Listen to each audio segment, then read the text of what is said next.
Il était une fois un riche marchand, père de 3 filles. Les 2 aînées ne faisaient jamais rien de leurs 10 doigts. La plus jeune était tellement jolie qu'on la nomma la Belle. Elle était aussi bien plus gentille et bonne que ses sœurs. Je me marierai avec un comte, et moi un duc, et toi la Belle. Je préfère m'occuper de mon père. Un jour, le père perdit sa fortune. Son bateau avait coulé et il s'en était sorti de justesse. Il était ruiné. Il ne lui restait qu'un petit bout de terre loin de la ville. Ils allaient maintenant vivre là-bas.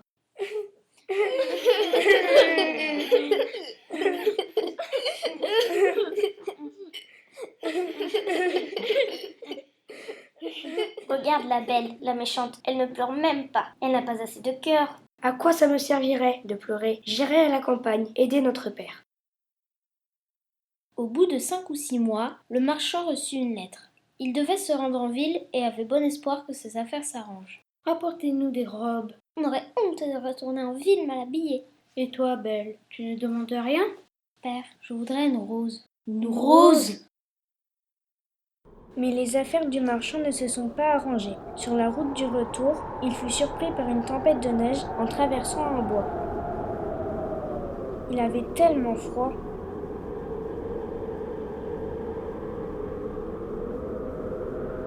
Il fut heureux de trouver un château qui semblait abandonné. Une lueur, je vais pouvoir me réchauffer et peut-être manger. Dans le château, il vit que la table était servie. Il mangea. Puis, il trouva une chambre où il y avait un beau lit blanc. Il se coucha. En se réveillant le lendemain matin, à la place de son vieil habit, il en trouva un tout neuf. Après avoir mangé, il sortit et découvrit un jardin magnifique. En passant sous un rosier, il pensait à sa dernière fille. Il cueillit donc une fleur.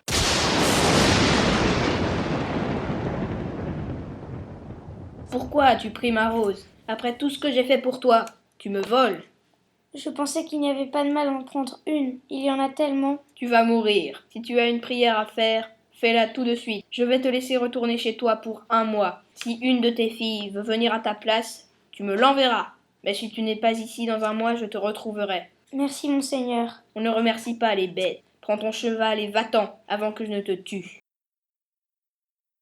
Le père était prêt à mourir dans 1 mois. Il rentra chez lui la tête basse. Il éclata en sanglots en voyant ses enfants. Les larmes roulaient encore sur ses joues en leur racontant ce qui s'était passé.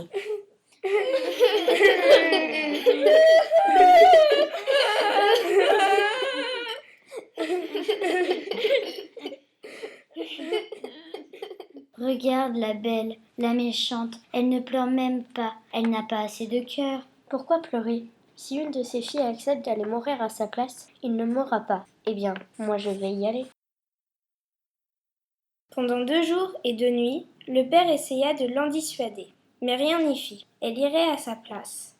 1 mois plus tard, ils arrivèrent le soir au château.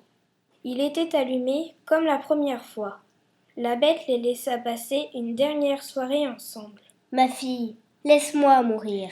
Non, mon père, j'ai pris ma décision.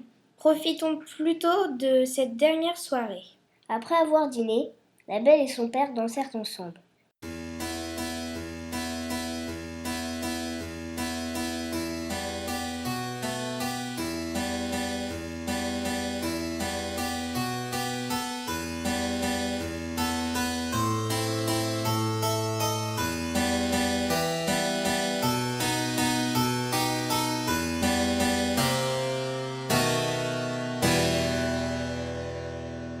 Le lendemain matin, le père partit la tête basse. Alors que la Belle visitait le château, elle trouva une porte, l'ouvrit et découvrit une pièce dotée d'une magnifique bibliothèque et d'un clavecin. Quelle pièce merveilleuse! Si la bête voulait vraiment me tuer, elle n'aurait pas fait tout cela pour moi.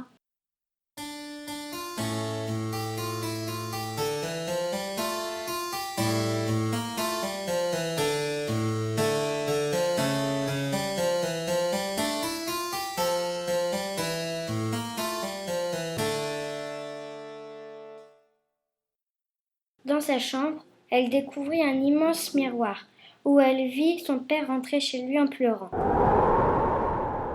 Elle entendit un gros souffle. La bête était là. Tu t'ennuies? La Bête, je ne suis pas capable de compter des menteries. Oui, je m'ennuie. La Belle, tu me trouves bien laide? Oui, mais je vous trouve bien bonne. Ne dis pas vous, parce que l'on ne dit pas vous à une bête. La Belle, m'aimes-tu? Non. La Belle, veux-tu m'épouser? Non, la Bête, je ne suis pas capable de te marier parce que je ne t'aime pas. Chaque soir, la Bête venait voir la Belle et lui posait les mêmes questions. Un soir, la Belle n'avait pas dîné. Que veux-tu? Je veux revoir mon père.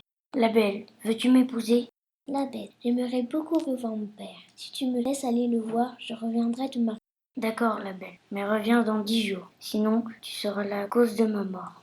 Voilà une bague, tu la poseras sur la table et tu te réveilleras chez ton père. Au petit matin, elle dormait dans son lit, dans la maison de son père. Toute la journée, la Belle a raconté à son père et à ses sœurs la vie qu'elle menait depuis son départ, combien la Bête était bonne pour elle, et qu'il fallait absolument qu'elle retourne au château dans 10 jours.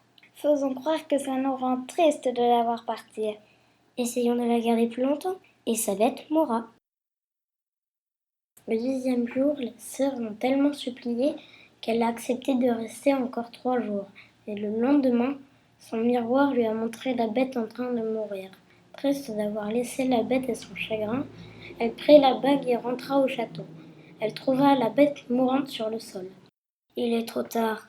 Tu m'avais promis que tu viendrais dans 10 jours et tu n'es pas venu. »« Non, ne meurs pas. Je suis venue exprès pour te marier. » Quand la Belle regarda de nouveau la bête, elle avait disparu. À sa place, il y avait un beau prince. Une fée m'avait ensorcelée, je ne pouvais redevenir un homme que le jour où une fille viendra m'épouser de sa propre volonté. Dans le château, la fée avait fait installer 2 statues. C'étaient les sœurs de la Belle.